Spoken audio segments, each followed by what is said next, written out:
राधे राधे दोस्तों। आज हम ईआरसीसी के कॉन्सेप्ट को समझेंगे और उस पे क्या क्या जीएसटी की इम्प्लीकेशंस आती हैं। गवर्नमेंट ऑफ इंडिया ने एबीसी लिमिटेड से कांटेक्ट किया और उनको लीज पर एक साइट दी है जिसका वह माइनिंग या एक्सट्रैक्शन कर सकती है। मान लीजिए यह प्रोजेक्ट 1000 करोड़ के अंदर इसकी डील फाइनल होती है तो government of India ABC limited से रॉयल्टी चार्ज करती है। अब होता क्या है कि वह शर्त रखती है एबीसी लिमिटेड से कि 1000 करोड़ से ऊपर का अगर एक्सट्रैक्शंस होता है तो उस पर वह रॉयल्टी चार्ज करेगी और उस पे जीएसटी लगेगा। तो एक्सट्रैक्शन हो रहा है उसमें गवर्नमेंट को समस्या ये आती है कि वह उसकी मॉनिटरिंग किस प्रकार से करवाए। या तो उसको अपनी टीम बिठानी पड़ेगी वहाँ पर, तो इसके लिए वह ईआरसीसी से कांटेक्ट करती है।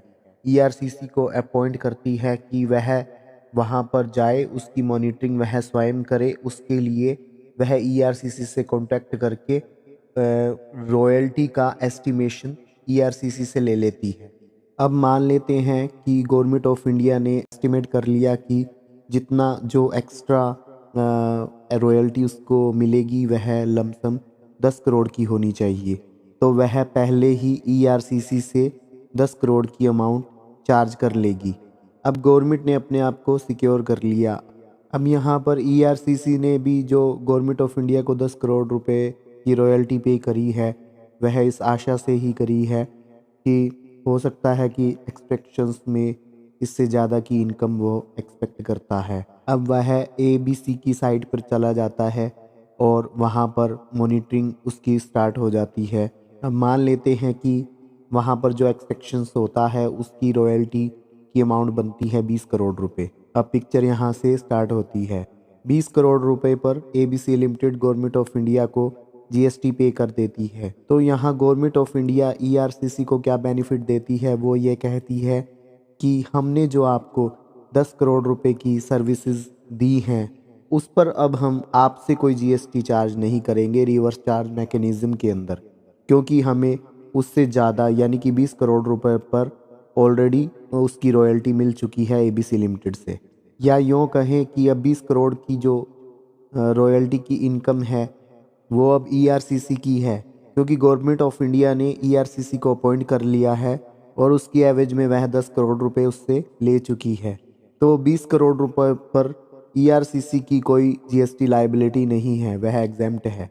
अब इसका उल्टा केस हम देखते हैं कि मान लीजिए कि जो एक्सपेक्शन हुआ है उस पर रॉयल्टी ओनली 5 करोड़ बनती है और एबीसी लिमिटेड 5 करोड़ रुपए के ऊपर जीएसटी उसको गवर्नमेंट ऑफ इंडिया को पे कर देती है। तो यहाँ गवर्नमेंट ऑफ इंडिया का ये कहना है कि उससे 10 करोड़ के रेवेन्यू पर जीएसटी चाहिए। अब यहाँ पर balance in figure 10 crore minus 5 crore का जो बैलेंस इन फिगर है उसके ऊपर जीएसटी वह ईआरसीसी के ऊपर से चार्ज करेगी।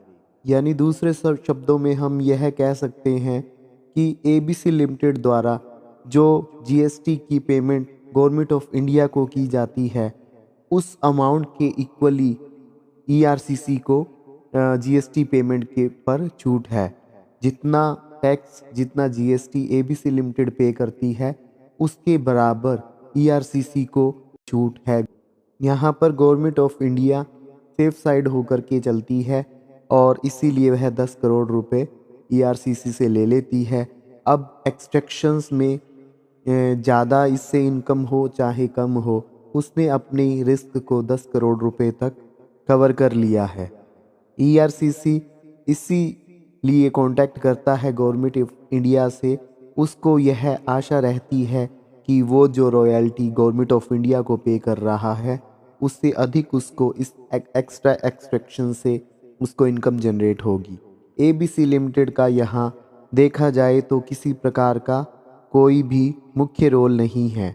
उसके पास जितना भी एक्सट्रैक्शन होना है उस पर उसको जीएसटी गवर्नमेंट ऑफ इंडिया को पे करना ही करना है। तो अब आप इस डायग्राम से ईआरसीसी के कॉन्सेप्ट को बहुत ही आसानी से सीख गए होंगे और अब आप आईसीआई के मॉड्यूल में जो एक्ट में लाइंस लिखी हैं उसको बहुत ही आसानी से सीख पाएंगे और उसको अब आप लिख भी पाएंगे।